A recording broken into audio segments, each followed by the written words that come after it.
Morning, everybody. It's a great pleasure for me to be here to moderate this keynote speech session of the conference. We are honored to have Professor Coicaud. I'm sorry, I know nothing about French, and I have very rigid tongue, so my pronunciation is always very stupid. But I'm sure Professor Coicaud will pronounce his own name properly. Professor Coicaud is an expert in the field of international politics. He's from Rutgers University, the USA. And I have noticed that his approach to international relations is really quite pioneer in the sense that he has brought into the field a very particular approach. He's going to talk about the geopolitics of democracy, the dynamics of emotions. You know, the notion of emotions is not has not played a very serious role in political theory, in political philosophy. I myself have worked in the field of political philosophy for a very long time without ever thinking about the issue of emotions and passions. And it was only recently that I began to realize that that is a very serious vacuum left if we don't put if we don't put emotions and the passions into consideration. Now, so we are very happy to have Professor Coicaud here to introduce to us this perspective of emotions in international relations studies. Thank you. Thank you for your. Should I put this? Yeah. Thank you for your kind introduction and good morning.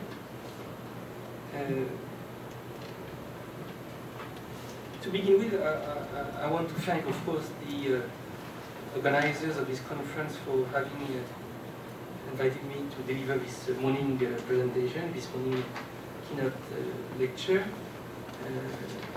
This is a great honor for me, and in particular, I want to thank Professor Chen and also Professor Coicaud who put me in touch with Professor Chen for this invitation. So I'm truly grateful to be here this morning. So as you mentioned, the theme of my presentation is geopolitics of democracy and dynamics of emotions, positive and negative. And this theme is part of the research I am currently developing in the context of two related book projects that I am preparing for Cambridge University Press. So one book project deals with global justice in relation with the nature and evolution of the contemporary international system. And the other book project focuses, as you mentioned, on the role of emotions and passions. Of course, emotions and passions are not the same thing, although they are related. So the other book project focuses on the role of emotions and passions in contemporary politics, especially at the international level. And this book project also explores and reflects on the emotional foundations of the sense of justice and injustice. And as you mentioned, this is something which is often overlooked. Parts of these two projects have already been published in articles and book chapters. I saw that you had one with you this morning. Also, I should add that with colleagues, I will be releasing in a few weeks a book on emotions in international politics. So if you're interested, I'll be happy to give you the information, again with Cambridge University Press. So if you're interested in these issues, I'll be happy to give you the reference for the publications so that you can take a look at them if you have an inclination to do so. Incidentally, While these two projects are theoretical in nature, they also factor in Asia, more specifically the role of Asia in the evolution of the contemporary international system, and also the role of emotions and psychology in the relations among countries in Northeast Asia and with the rest of the world. So that said, in the hour or so that I have been given to address my topic this morning, I suggest to organize my presentation around 4 key points. First, I'll try to clarify the connection that exists between democracy and emotions, since the main theme of this conference is democracy. So I'll begin with trying to clarify the connection that exists between democracy and emotions. Second, and here I will be relatively brief, I will highlight the geopolitical dimension of democracy. Third, I will bring together, at least I'll try to bring together geopolitics, democracy and emotions, and in doing so I will allude to the fact that the articulation of these 3 notions, that is to say geopolitics, democracy and emotions, and the issues these notions and their relations entail, helps, in my view, understanding the nature and evolution of the international system in general and today, including in its positive and negative aspects. And fourth and finally, I will finish with connecting some of the general thoughts I will share with you this morning in my presentation with the question of the impact of Asia on the evolution of the international system, more specifically China, for today and tomorrow. So these are the 4 main points I intend to touch upon as this morning unfolds. At the outset, I should also say that this outline is a bit different than the one I presented and was circulated in my abstract, but as usual, as I was preparing, as I was writing this presentation, I came to think that maybe it would be simply and perhaps and hopefully better to address things a bit differently than initially envisioned, which of course doesn't mean that what I'm about to say here this morning is perfect and final. Far from it. In fact, the thoughts that I share with you this morning are more than anything else a work in progress. So as you take the time to listen to me, please keep it in mind. This is not really a fully cooked argument. It's more like a work in progress. So let me begin with the relationship between democracy and emotions, which is my first point. And here, as a way to start elucidating or clarifying this relation between democracy and emotions, I propose, as a way to begin, to focus on the question of the classification of political regimes, including democracy, and the place of emotions, but also passions, in such classification. So democracy, emotions, and the classification of political regimes, including democracy.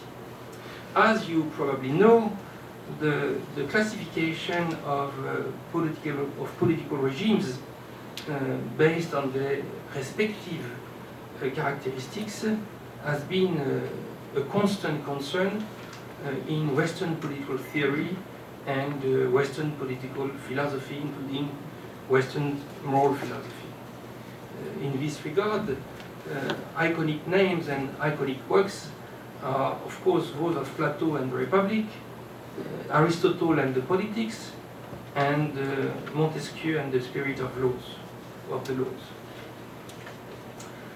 And in the classifications of political regimes put forward by these authors, but more or less, at least in the West, serve as a template for other authors' classification of political regimes. It seems to me that we find, grosso modo, and this is really an approximation, we find grosso modo 6 kinds of overlapping and connected distinctions on the basis of which political regimes are organized, that is to say, are distinguished, defined, and of course ranked, because one of the goals of the classification of political regimes is to rank them. So 6 distinctions on the basis of which political regimes are organized, that is to say, distinguished, defined, and ranked for their qualities and limitations. So what are these 6 kinds of distinctions on the basis of which we witness the classification and ranking of political regimes? First, we have the distinction between what makes a political regime just or unjust, or more or less just or unjust, with the criteria of justice and injustice that come with it. So that's the first type of distinction that we will find in all these authors. The second type of distinction is the distinction concerning the ends of political power and the organization of society that correspond to them. A third type of distinction concerns the distinction of means of exercising power, fitting the ends of political power and their organization in a given society. A fourth type of distinction, but once again is really central to the classification and ranking of political regime, is the distinction concerning the identity and the number of those who govern, and subsequently the identity and number of those who are governed. A fifth type of distinction concerns the institutional arrangements that help to structure the relationship between the governors and the governed, between those who are in charge and those who are asked to follow, so to speak. And sixth, finally, there are the distinctions that allow distinguishing and identifying the various social groups that exist within the society and that are meant to echo and fit the political and legal organization of power that overviews the life of and life in society. So, as I said, when you read Plato, when you read Aristotle, when you read Montesquieu, you find these connections which are both overlapping and connected as a way to organize and rank political regimes throughout the whole spectrum of political regimes. And so it is on these sorts of distinctions presented here very quickly, because we could spend hours analyzing them in a very, very detailed fashion. So it is on these sorts of distinctions presented here once again very quickly, but each in its own way, Plato, Aristotle and Montesquieu, and following them other authors in Western thought, organize types of political regimes. So it is on the basis of these distinctions and modalities and combinations that Plato distinguishes, identifies and ranks the ideal polity in contrast with the concrete and more or less imperfect polities that the aristocratic, oligarchic, democratic and tyrannical regimes are.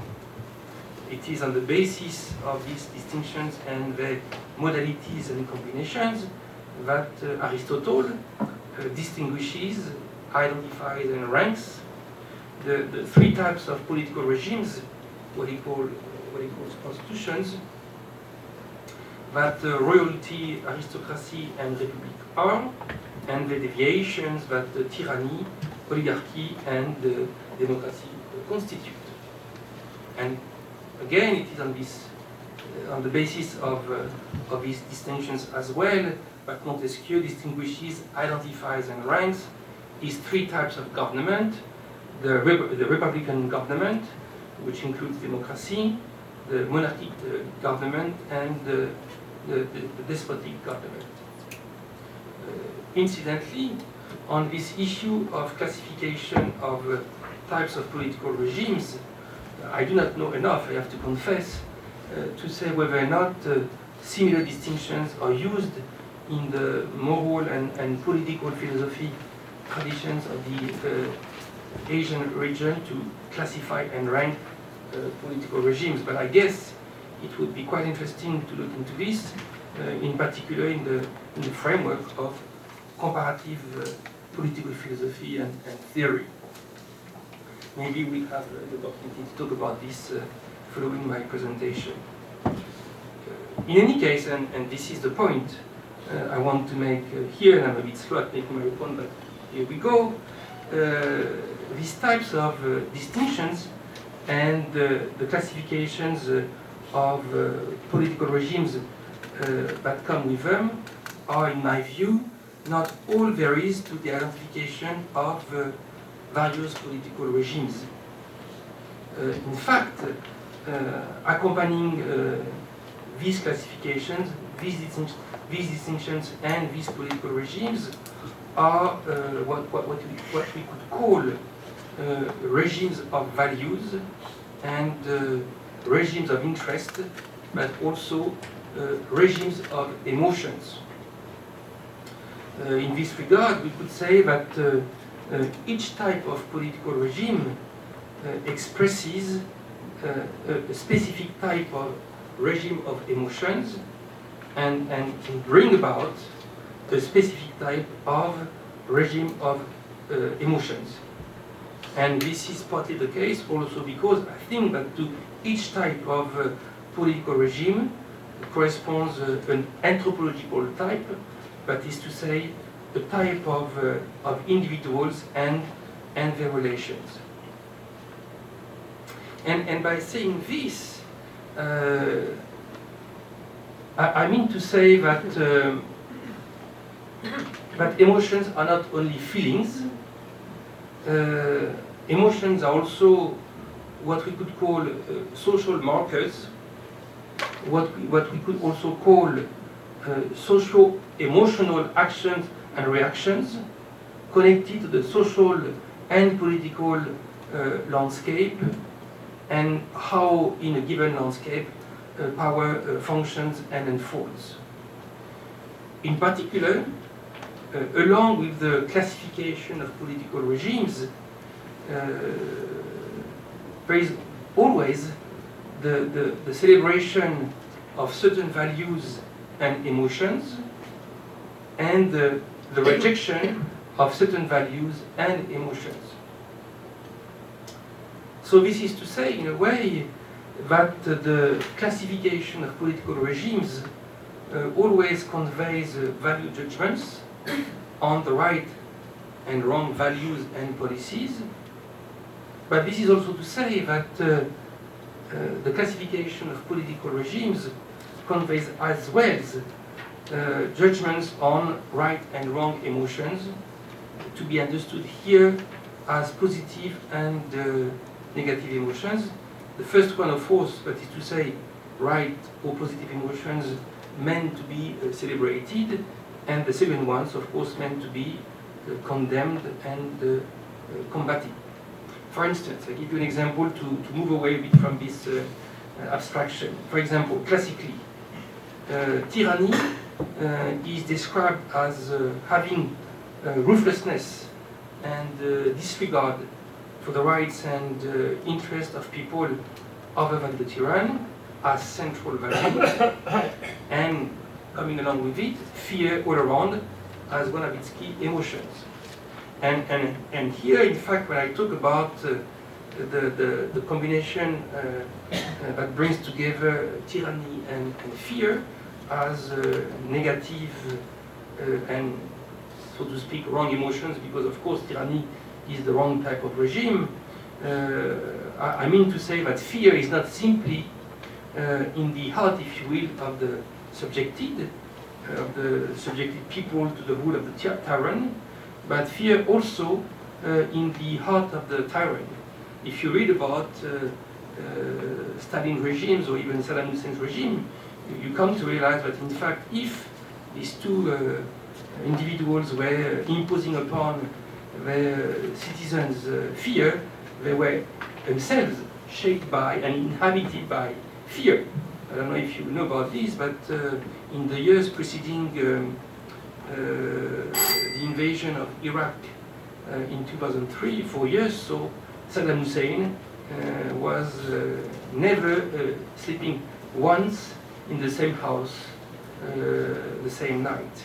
He would change 2 or 3 times a night to make sure that he wouldn't be killed in one way or another. So, you know, if fear is the primal emotion, if you will, of tyranny, it is an emotion that is experienced not simply by those subjected to the rule of the tyrann. It's also something which is at the core, at the heart of the tyrann himself. And so we could identify as well values and emotions and regimes of values and regimes of emotions for the other types of regimes. In other words, regimes of emotions, regimes of right and wrong emotions, regimes of positive and negative emotions are, we have to say, an integral part of the classification and ranking of types of political regimes, and as such, I think that they are a very significant way to analyze and understand the nature of political regimes and how these political regimes emerge, persist, change, and die. In the classification of political regimes, Plato, Aristotle, Montesquieu, and other Western political philosophers, such as Spinoza, to mention another famous name, have recognized, indeed, this importance of emotions. For in the end, it seems to me that it is largely in connection with emotions, with the help of emotions, that these philosophers, that these moral and political philosophers, build and rank their moral views on political regimes, of political regimes, responding to and satisfying or not, and to what extent the needs and rights of people. And I am inclined, and I may be wrong, I'm inclined to think that the same may exist in the moral and political philosophies of the East, quote unquote the East, in Chinese philosophy and others. But due to my ignorance on this side of the story, I will let you, in our discussion following my presentation, confirm or contest this point. But in any case, and for some reason, in the Western tradition, the centrality of emotions for analyzing and understanding the nature and evolution of political regimes has often, in the past and today still, not received the kind of attention and theorization by political theorists and philosophers that I think it deserves, as you mentioned. It seems to me that rationalism and then, in more recent years, positivism and scientism contribute much to explain this state of affairs. Think about Rawls. John Rawls, the great American philosopher, was written on justice. I mean, it happened that I have been a student of John Rawls 20 years ago, and as I recall, he was never interested in really connecting justice and emotions. And in a way, this is not specific to John Rawls. This is in fact one of the characteristics of the, at least of the latest wave of the Anglo-American body of work on justice, perhaps with the exception of Hume and Adam Smith. Anglo-American philosophers dealing with justice are not very much interested in this connection existing between emotions and justice. And of course, overlooking emotions is a pity because, as I just said, emotions, that is to say the fabric of emotions and the evolution of emotions experienced by people, individually and collectively, tell us something valid, something true on the nature and state of political regimes, of societies, and the relations among them. And interestingly, this is particularly the case for democracy, both in the international and national context. So, of course, concerning democracy and emotions, there are many ways that can be used to show the importance of, in fact, the centrality of emotions in democracy. But I think that the centrality of emotions in democratic regimes start with its culture of values as culture of rights. Indeed, I think we can say that the democratic culture of values as culture of rights contributes to the centrality of emotions in three main ways. First, the democratic values, and more specifically, democratic core values and the democratic culture of rights they amount to, have, if not universal, at least universalizing dimension. And by this, I simply mean that core democratic values are meant to be applicable to all. In the process, the emotions, the regime of emotions associated with democratic values and rights are meant to spread to all, to inform the identity and relations of actors, of all actors, nationally, but also in time internationally. Think about one of the core values of democracy, equality, with its different meanings, such as equality of being, equality of access to opportunities, equality before law, just to mention a few meanings. Among other things, this principle of equality is a value that largely explains the almost universal intellectual and emotional appeal of democracy. So this is one way to account for the centrality of emotions in democracy. Another way to do so concerns the fact that democratic values, and therefore emotions associated with democratic values, are positive and consequently inspiring, which makes them easy to identify with intellectually and emotionally. Democratic values and emotions are positive in the sense that they are geared towards empowering individuals and society in normative, concrete and emotional terms, in the sense also that in principle they are geared towards making people and societies better, more the agents of their fate, so to speak. The centrality, indeed, the imperative pursuit of emotions of happiness in the value and emotional repertoire of democracy is a case in point. You will recall that, for instance, the notion of happiness is to be found in the foundational documents of the US democracy and therefore of modern democracy. So this is a second way to think about the centrality of emotions in democracy. But third, the intellectual and emotional unsparing appeal of democratic values is also what can turn the centrality of emotions into negative emotions and makes them as such central to democracy, but this time not in a constructive fashion, but in a destructive manner. Let me explain. Democratic values create intellectual and emotional expectations that, if not met, can generate negative values and emotions that can end up shaping the whole social relations in negative and exclusionary ways, and in the process what we are witnessing is simply the undermining of the very idea, of the very practice, of the very possibility, of the very future of democracy. Today, emotions, passions, and ideologies of resentment and of disenchantment in Europe, often labeled under the name of populism, are part of his story. We have this in Europe, we have this in the US too.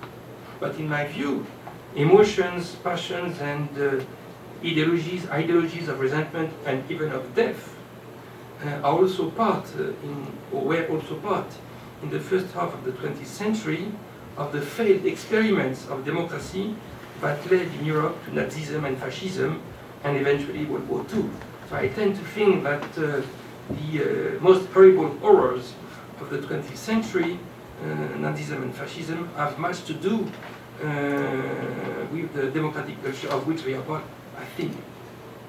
So in any case, generally speaking, concerning the centrality of emotions and in democracy, probably nobody more than Tocqueville has described in connection with values in the democratic regime how emotions inform the whole democratic society, and this in positive as well as in negative terms.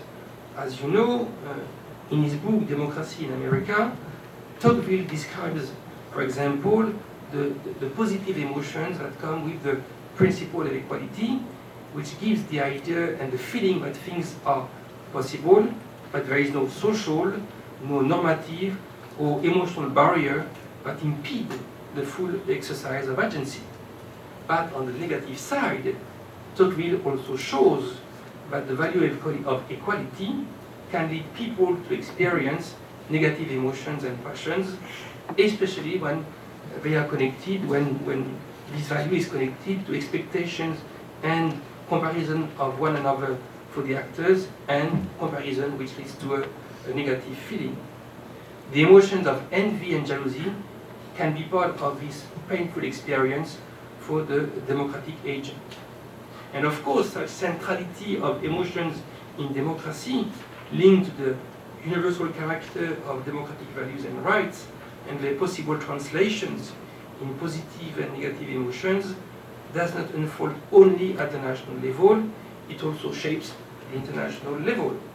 For instance, and particularly starting in the 18th century, the spread of democracy, of its values and emotions, of its ethical and political values and emotions, has quickly extended beyond national borders and become so influential that it has contributed to the remaking of countries and the relations around the world.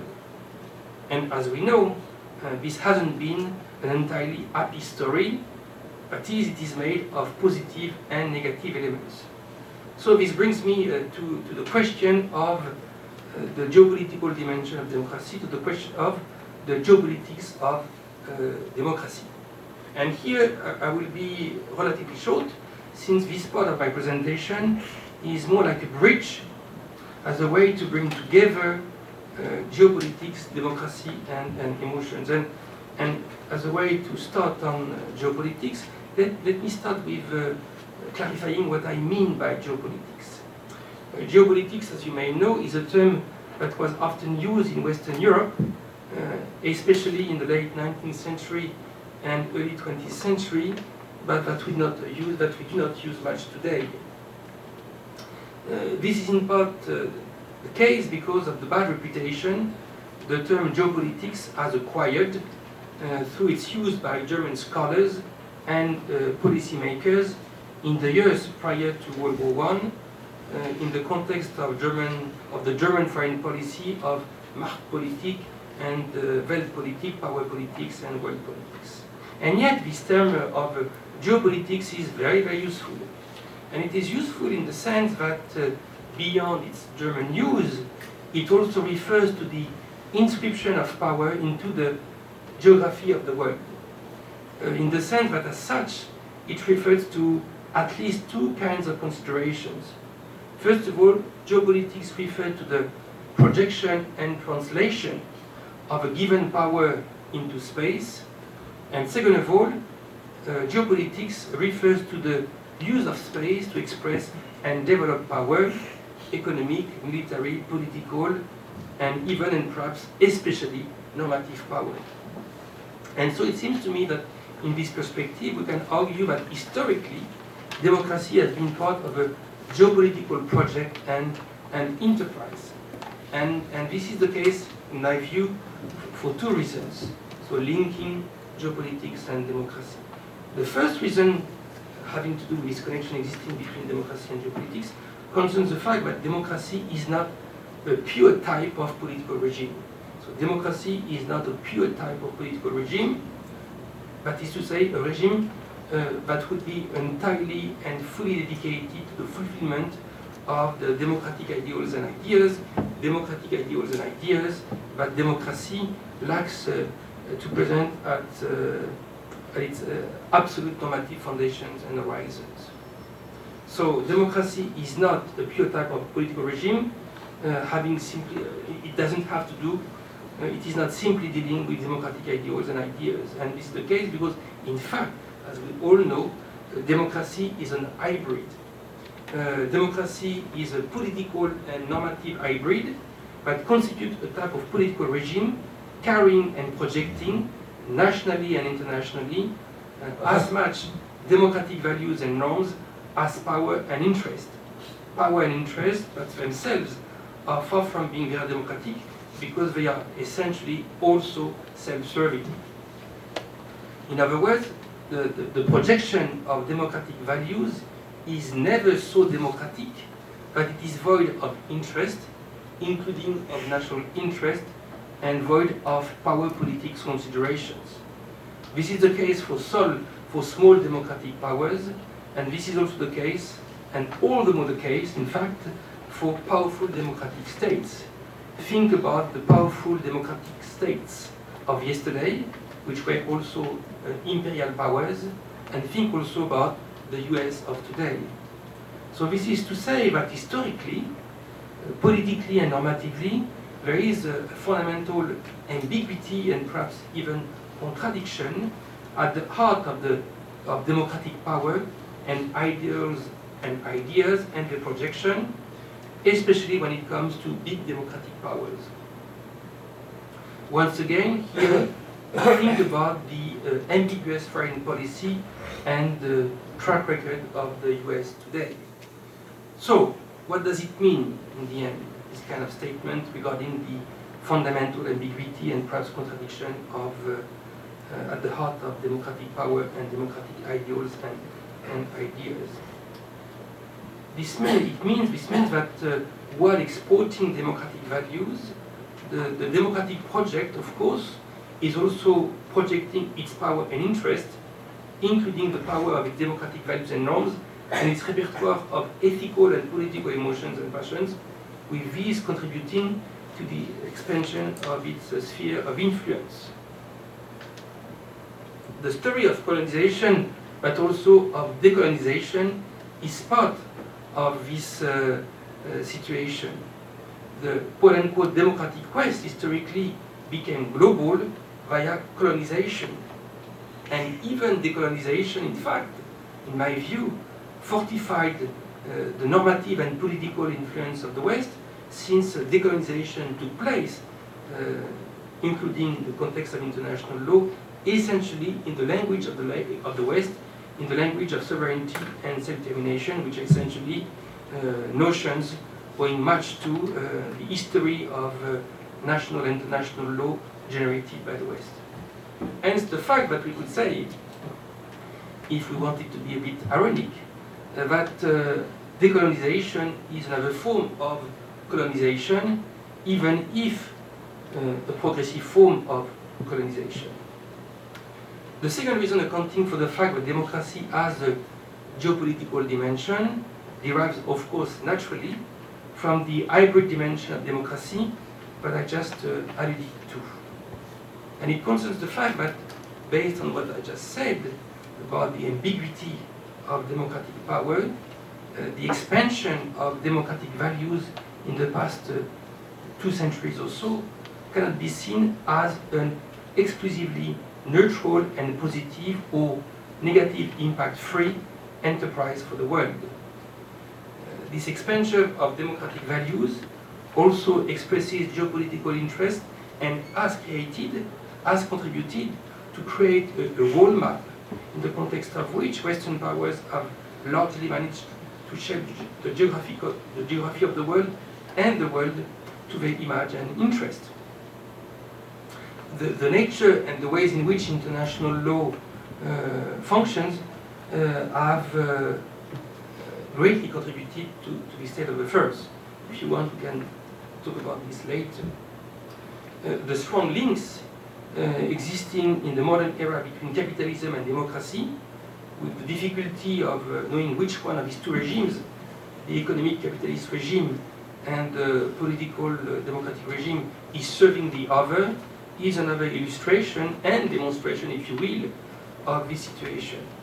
And so this arguably leads us to conclude, has to lead us to conclude that the geopolitics of democracy is from the start and all the way to today a constant oscillation, never fully settled to this day, between humanism and predation, and an oscillation between humanism and predation inscribed into the geography of the world, including the normative and cultural geography of the world.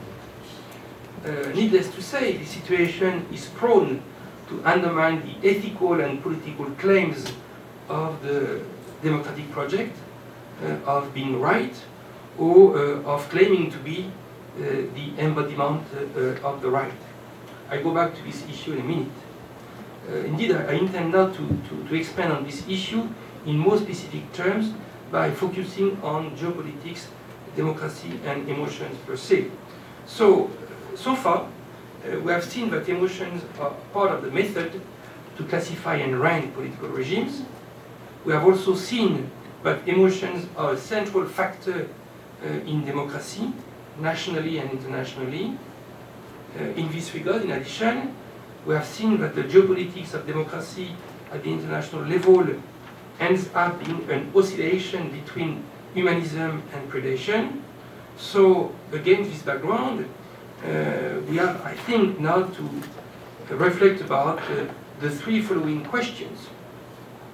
First, to what extent is the international projection of democracy serving power and or serving democracy? Two, to what extent is the current international projection of democracy bringing about positive and negative emotions and passions? Third, if the current international projection of democracy allows a significant projection of self-serving power and allows for the significant projection of self-serving power and the production of negative emotions and passions, then the question is how to rectify and overcome this state of affairs in order to give primacy to democracy and its positive emotions and passions. It seems to me that these three questions are among the key contemporary questions of global moral and political theory, and more specifically of democratic global theory, especially since democracy today has come to be the global benchmark of moral and political philosophy, the benchmark of global moral and political philosophy. And to answer these three questions, we need to touch upon three considerations. To begin with, we have to be aware of the fact that at the international level, the commitment of democracy to democracy and its values and emotions of empathy and connectedness and inclusion is very, very limited. We have to be aware of the fact that the geopolitics of national interest and self-centered values and emotions continue to prevail. Moreover, there is also the fact that democracy, in part because of its failings and betrayals of its ideals internationally and nationally, appears to be less and less able to generate an identification with its inclusive and universal values, and therefore more and more inclined to facilitate the development of negative values and emotions nationally and internationally.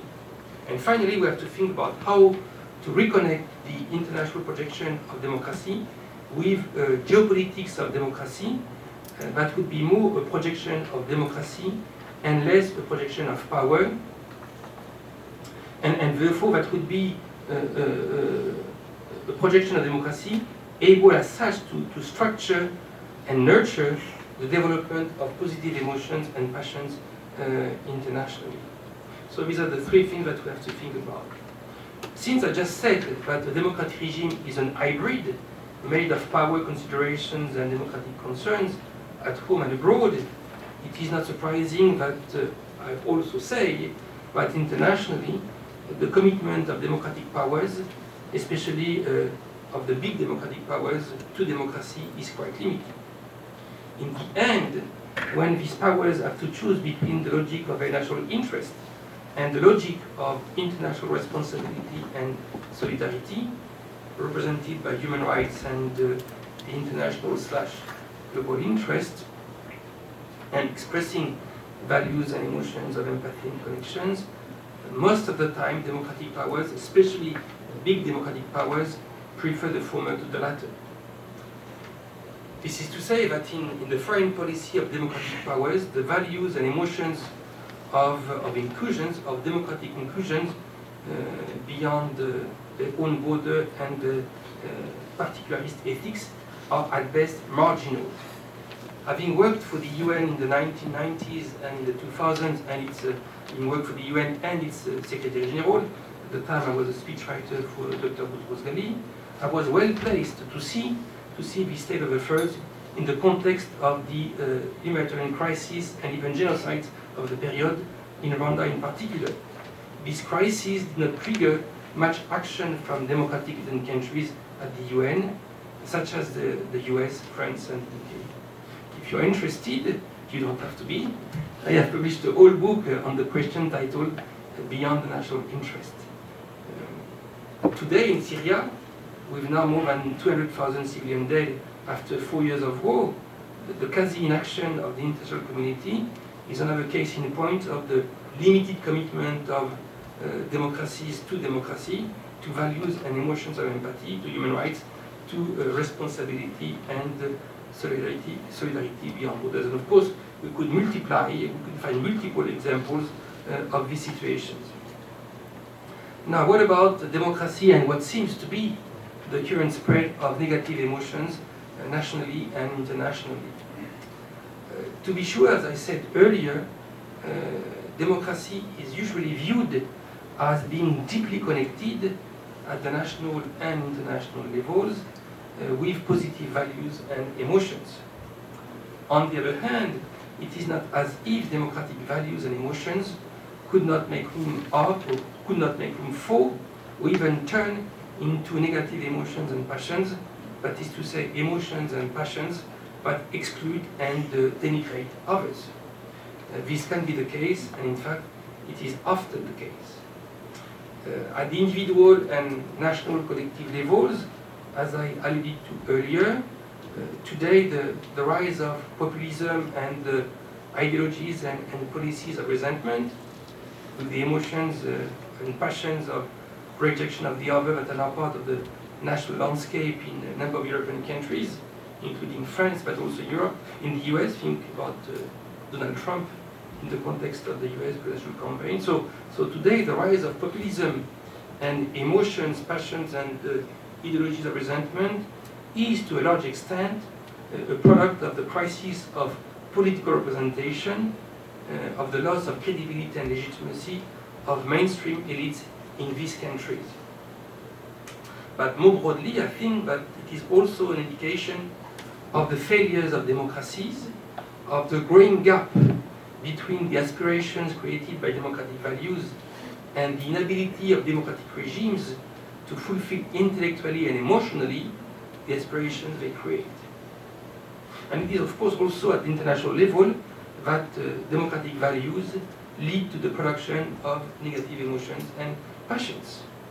With the hybrid nature of democratic power, to which I referred earlier, the fact that power is prone to prevail over democratic considerations tend to intellectually and emotionally, the two things are important, discredit the foreign policy of democratic powers, but also democratic values themselves as they appear, these democratic values, this foreign policy, the captives, but also the vectors of power.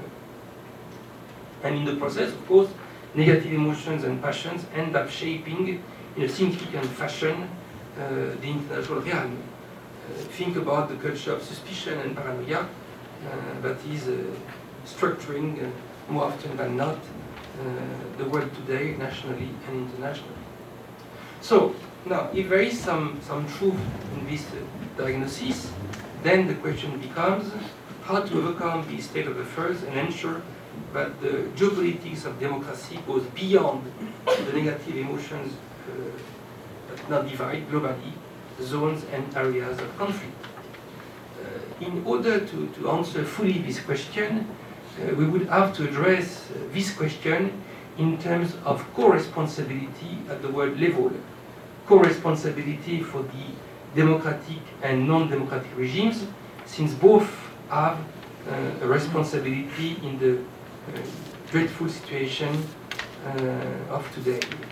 But to answer this question by focusing specifically on the democratic side of the political spectrum, especially when it comes to big democratic powers, I think that we have at minimum to push forward in three directions. So what needs to be done by democratic powers, especially big democratic powers, as a way for them to be true to democratic ideals and ideas and project type of power which is not, once again, the captive and the vector of self-interest. First, the gap between the reality of the current international system and the ethics of its democratic values has to be reduced. This entails, among other things, making international order, its laws, ethics, and emotions less the captive of the self-centered and self-serving philosophies, interests, and emotional worldviews of the powerful, including the most powerful democratic countries. So that's one thing to think about. Second, the democratic values and emotions supporting a more inclusive ethics of and in international affairs have to be enhanced.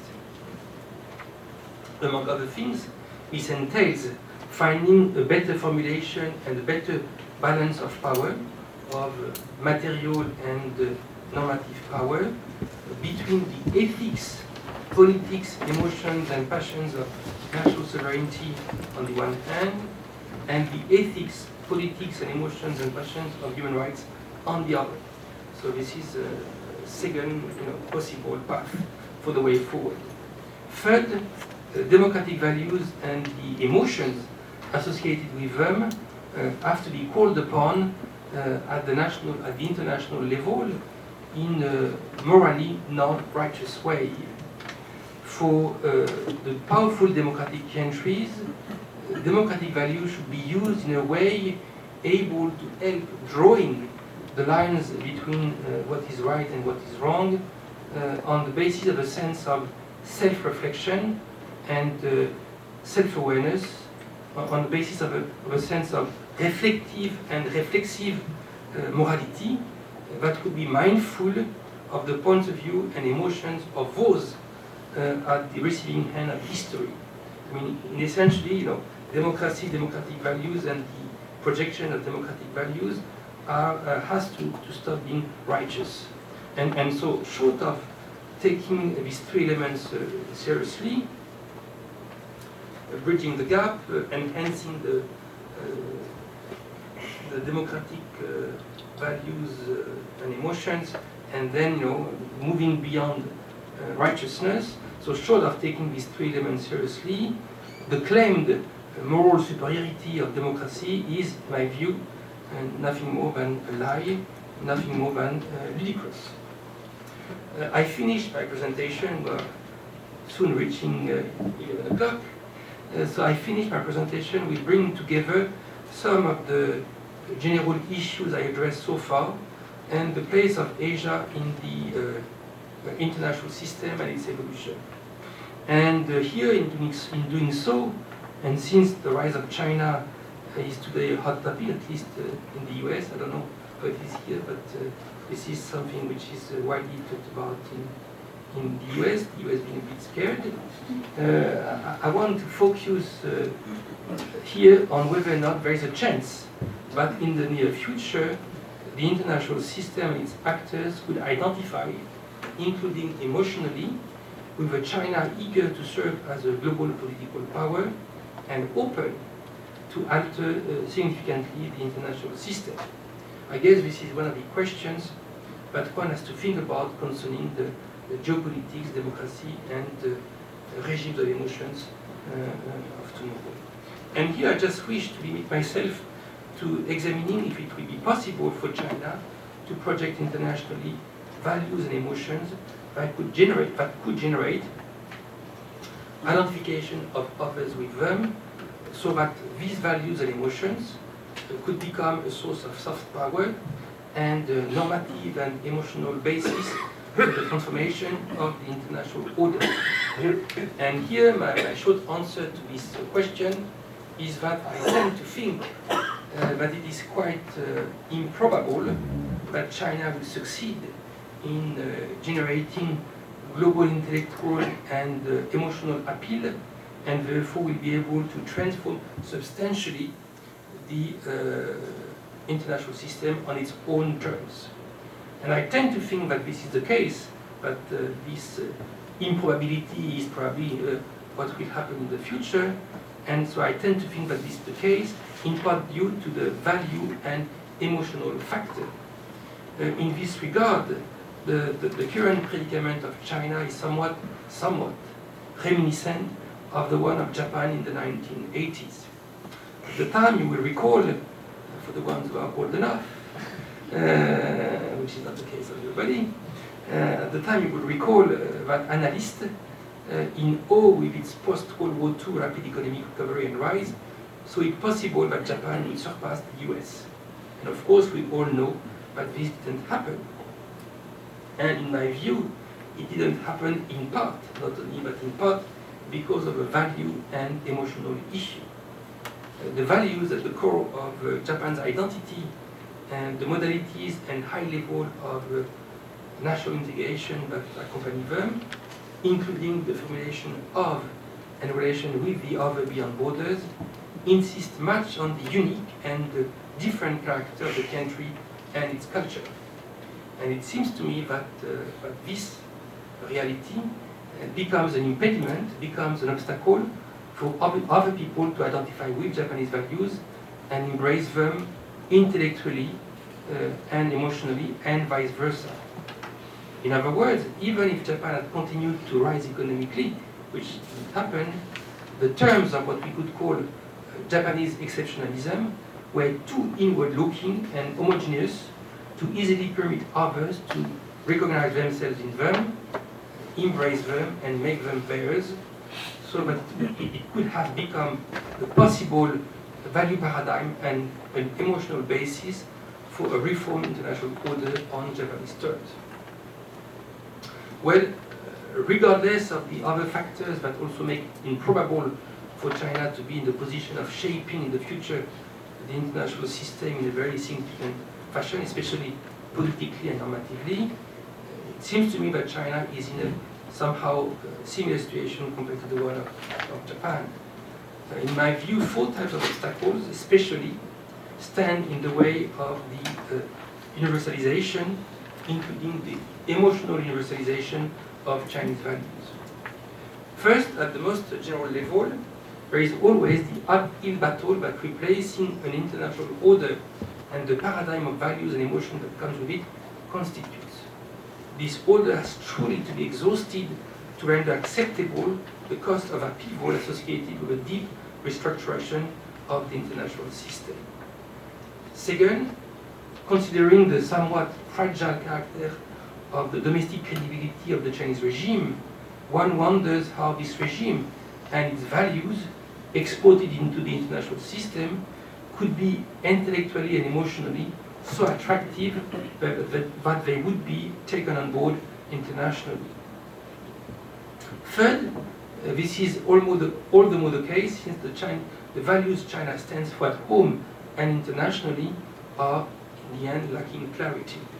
The deep and rapid transformation the country has gone through since the late 1970s, not to speak of the previous decades, is not without having introduced a state of value and emotional fragmentation and confusion, including the unsettled mixture of communism, capitalism, and Confucianism. This is an obstacle to an effective intellectual and emotional projection in the international realm.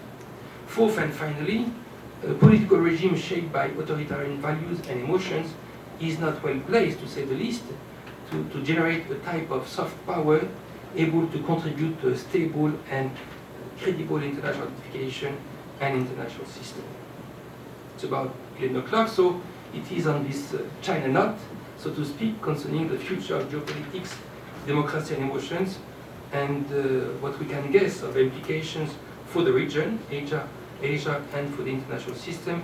But I end my presentation. I thank you for your attention, and I'll be happy to try to answer your question. Thank you.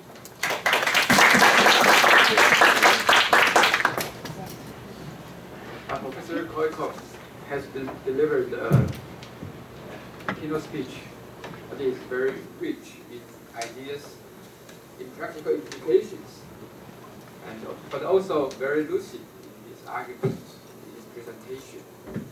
I'm sure that the issues raised by him will stimulate comments and questions from you later. But now we go to Professor Chen to make a formal comment on his speech. Good morning, Professor Chen, Professor Coicaud. Sorry for my pronunciation. It's perfect. It's perfect. It's Coicaud. Yeah, I used to live in Texas. At the time I was a French diplomat, and people would call the embassy and always ask for Mr. Coicaud. So I would say, well, there is no Mr. Coicaud. And after a few weeks, I said, who is this Mr. Coicaud? So I said, well, how do you spell Coicaud? And of course, that was me. So I'm used to it, don't worry. Professor Chen, distinguished guests, ladies and gentlemen, it is a great honor for me to have this opportunity to act as an interlocutor. And thanks so much for Professor